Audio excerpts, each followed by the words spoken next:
So this is a lot of fun. Hello and welcome back. I'm excited to show you my new space for my small niche business. If you got a chance to watch the last video, I had a great conversation with y'all about what it takes to run a niche business. And the answer is a space like this. As you can tell, there's a lot of walls and a lot of separation between all the different things we do as a niche typewriter business. That's myself checking out. This is going to be our showroom for our vintage mechanical typewriters. We're going to be able to hold 80 to 100 typewriters in here on shelving, and then there'll also be a space for people to sit. This is going to be a repair shop. We got a bathroom. The space is nice, and it sits right on a main road. This enables us to have a bit of traffic. Traffic will see us. And we're going to do anything and everything we can. As far as signage out front, I got to order the signage. The rest of this video is going to be my son and I building the new repair benches for this space. And again, I think the secret and or trick to niche business is being able to do multiple things that the customer requests. Lucky me to have my son help me build these benches. They're very simple wood benches, 2x4 and ply. One's going to be 4 feet by 8 feet, and they're going to be 3 feet tall, so they're going to be stand-up benches. And then another set is going to be 2 feet by 8 feet, so I'm going to rip a sheet of ply down the center.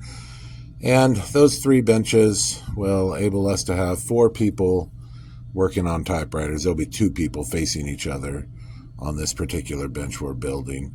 And it's all the little details like that, being able to put repair bench in the space. And I think you can always do your very best to try to plan for these things, but they never work out the way you want them to. So we've learned to be adaptable, be versatile, whatever that may mean in our space, as far as planning what we want to do, how we want the shop to be set up in our repair services.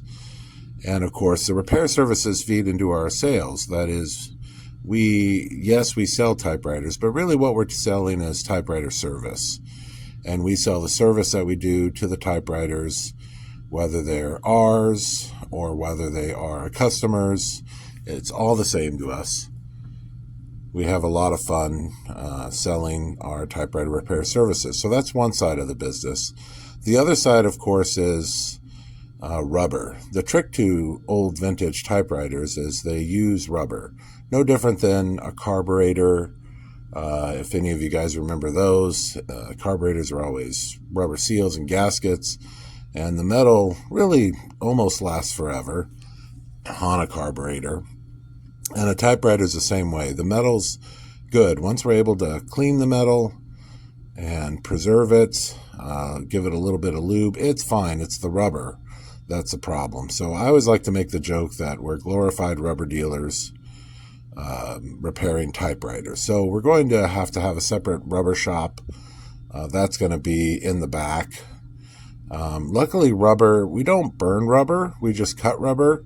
It makes a bit of dust, so we have to run a vacuum the whole time we're doing it. So we'll do that in back in the storage unit that you saw. So that'll be a nice service we can add. We're also going to we do a lot of online sales. So we're going to have a photographing area where we can photograph the machines for sale, and people order them off of our Shopify store. If you're doing a niche business, feel free to look at Shopify. I was fortunate enough, I have a good friend who runs a very successful Shopify business, and he really was able to talk me into it, and he guided me through it. And when I say successful, that's probably an understatement. It's the most extremely successful Shopify store any of us could ever imagine. And he's able to employ tens of people to keep up on the parts and wares that he sells. So if you can ever follow people like that, I'm sure there's a few here on YouTube and what they're doing with their Shopify store. That really helps. A customer can go to our website, click on our store, see the typewriter they like, click purchase, and we ship it out to them within a day or two. So it's a real time saver for the customer, and they appreciate that. We are going to have a shipping bench as well, of course, in the new space, where we'll have just a simple bench, but we all know how shipping goes. It's different size boxes. It's a ton of bubble wrap. Typewriters are very heavy, so they use a very heavy bubble wrap, and we go through a lot of it. We also have supports, sometimes the typewriters. I have custom-made boxes that are double-walled, and they're square. And by being perfectly square, they're quite a bit more sturdy than a non-square box. So the boxes that I have custom-made happen to be 18 by 18. But I had to sit down, sit down, and figure out what's going to be the perfect size box for most vintage typewriters. And they're different heights, and they're expensive for boxes, but they're worth it because they protect the machine.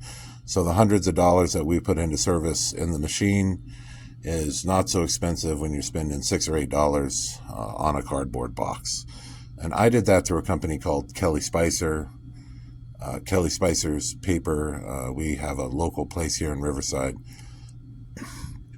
And that worked really well for us. So in building out the niche business, there's a ton going on right now. It happens to be New Year's Eve. We're busy buying furniture, making sure we have everything we need for the writing room up front. We're going to be doing events and typewriter experiences for people up front. We're going to be doing repair, rubber room in the back. We're going to bring in some sewing equipment as well so we can start sewing and making more products. It's going to be busy. Typewriter Muse. And just a quick pic of my son and I. Thanks for following along with us, guys. Typewriter Muse.